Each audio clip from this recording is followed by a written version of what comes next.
Good morning, everyone. It's 10 minutes past 9 o'clock and time for your best you. When we talk about your best you, we bring this lady in to talk with us. And Sheree Clark is joining us with Fork in the Road. And of course, Sheree, we realized we had our first snow, actually had our second snow already in the last week or so. So seasons are changing, Batwoman. And you look great. Thanks for getting in the spirit of the Halloween season, which does usually come around chillier temperatures. Sometimes snow, as Lou mentioned. So how can we prepare? Besides just having fun with the festivities that are around us and enjoying life, there's some other commonplace things we can keep in the back of our mind to get us ready. And we need to, and let me tell you what made me think to do this today. So this past spring, a friend asked me to take her to the airport, right? It was March, pothole season. We had one of those errant snowstorms and there was icy, and I'm driving her to the airport at 4:35 a.m. Right. Hit a pothole, blew out my tire. No way. Yeah, so there I am. Now, here it's 4:30 in the morning. What do? Right. We put a coat over our jammies, don't wear our gloves because we think we're just going to drive to the airport and come back and go to bed. Right. Not a good plan. No. So let's avoid that, shall we? Yeah, always dress for it. Always dress for it and always be prepared. So even like now, it's not too early, as we've learned, to put the things in your car to be ready. And this is the time to be buying them because we've got lots of big selection. So if things are important, if it's important to you to get specific kinds of things, you've got all the time in the world to get that done. Let's do it. So first things first, I should have had a shovel in my trunk. Why shovel? I did not.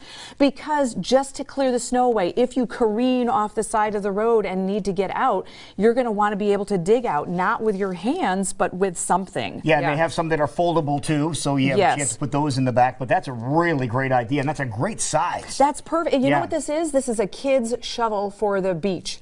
Oh, that works. But a little sturdier than a typical beach shovel. And it was inexpensive. It was easy to come by. And it's so, because one of the reasons why we don't want to have these things is they take up space. Oh my gosh, it's a pain. All right. That That's a really good idea. Yep. Snow brush is another one. Mine's in my car. I was afraid if I brought it in here, I would forget it. And we're going to need it. And then the snow's going to fall. Yeah, that's all you need. And on the other end of the snow brush, it's important to have the ice scraper. Yep. But if you don't have an ice scraper with you, this is also a nice thing to have. It's that chemical that removes the ice.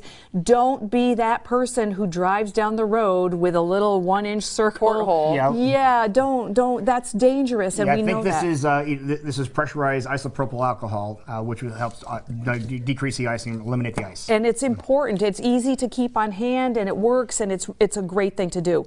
Also a great thing to do that we hope we never have to use right here, the auto first aid kit. We need to, some vehicles, my car came with one built into the car. Oh, it did? It's pretty handy. You pull it down in the back seat, it's right in there.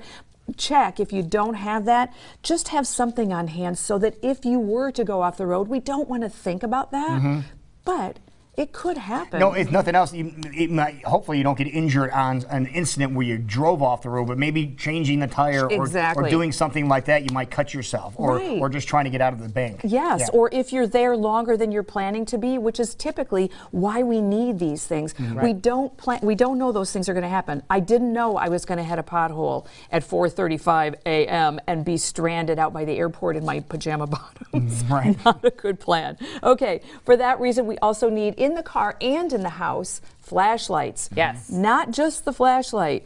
Fresh batteries. Batteries are a way to make sure they're charged up, ready to go. Mission critical.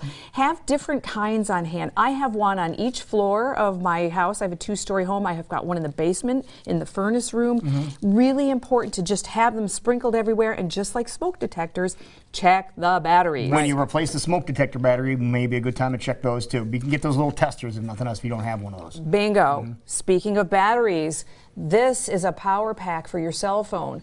When you're out on the road, so many times we are running on low bat and figure, we can plug it in when we get there. If you run out of steam or run out of charge on your battery and on your phone and you're off the highway, you're going to be darn glad you've got this fella with you. And these are $10 at the hardware store. Really good investment. And especially if you're out far away, maybe something happens far away, your phone's going to be looking, it might be roaming, trying to find a signal. It's going to use your battery up rather quick. Exactly. Hand warmers. This is a really nice thing. This is kind of an impulse buy. I really liked the concept of this. The hand warmer is just something you stick inside your glove. It keeps your hands warm. Like you were saying, Lou, if you had to change a tire unexpectedly, and let's face it, we always have to change tires unexpectedly, that you're going to want that because your fingertips, mine get really cold and then you're not agile anymore. So be mindful of that. Snow melt we keep at our house, you know, for the sidewalks and whatever. I keep it in my car as well because you don't know. There have been times I pulled into the parking lot in the shopping center, looked down and realized I'm going to have to skate from my car into the store. It's handy to have that to sprinkle in your path. Wait a second, just walk on in. It's all good. So you keep this in the car itself, in the cockpit of the car? I do. Okay, passenger compartment. I actually keep it in the back seat, right behind the passenger seat. So you can reach around and get it if you need it. I can reach around and grab it. I never thought about that. Yep, that's why I'm here, Lou. Okay, I know that. Because I've heard of having a cat litter and sand and stuff in the back for traction in case you get stuck somewhere, but this would help too. It does, and I prefer cat litter and something for traction when you've got that as an option, but this really helps you melt through. It's kind of the all-purpose remedy. At home, we're going to want to get now starter sticks and also the kindling. We're also going to want to have firewood. Again, you don't know. Who knows if the power is going to go out at home? So let's be prepared while you're at the store getting the things for your car. You can be all good and ready. And then we have at the very end, many of us are caretaking for elderly or for people that we care about that might not live with us, but might not be aware that if the power goes out, so does the heat. Right. So if you're caring for your parents, for example, you might want to call and say, hey mom, you know, the power went out, how are you doing? What's the temperature over there? It's important for them to be able to know so that you can tell whether or not they're in the danger zone. So an investment in something like that is a one-time purchase. Just go ahead and do it, and then you can rest assured that your relatives, anybody that you're caring for, is taken care of. Right. So, and it's large enough where they can see it easily too. Exactly. That's why I picked that one in particular, because it's helpful for anybody who's maybe their independence is a little bit compromised, but they want to be independent. So it gives us, our caretakers, peace of mind that we know exactly what's going on for them. Absolutely. So advanced preparation is the theme here, and it covers all areas of anything that we could be winterizing. Well, some of these things that you talked about here are good ideas for even, I said, keeping an eye on some of your elderly relatives, for example, like the flashlights or the cell phone, device would be something you want to get them too. And even year round. I mean, look at, there can be a power outage at any time. So just being prepared and being thoughtful and taking the time now before we get into the midst of it. Don't be like Sheree, wearing your jammy bottoms and be out in the snow when that happens. As you mentioned, never too early, especially now that we've experienced a couple days of snow, to get out there and enjoy, or be prepared, I should say, so you can enjoy your time when it does get colder out there, whether you're in your vehicle, your home, or taking care of others. If people want to make recommendations of other things they might have in their quote-unquote emergency kit, how can they reach out to you and have a conversation with you, Sheree? A great way to reach me is email. That's info@fork-road.com, or my website is fork-road.com, and you can also reach out to me there. You can send me an email right directly from my site.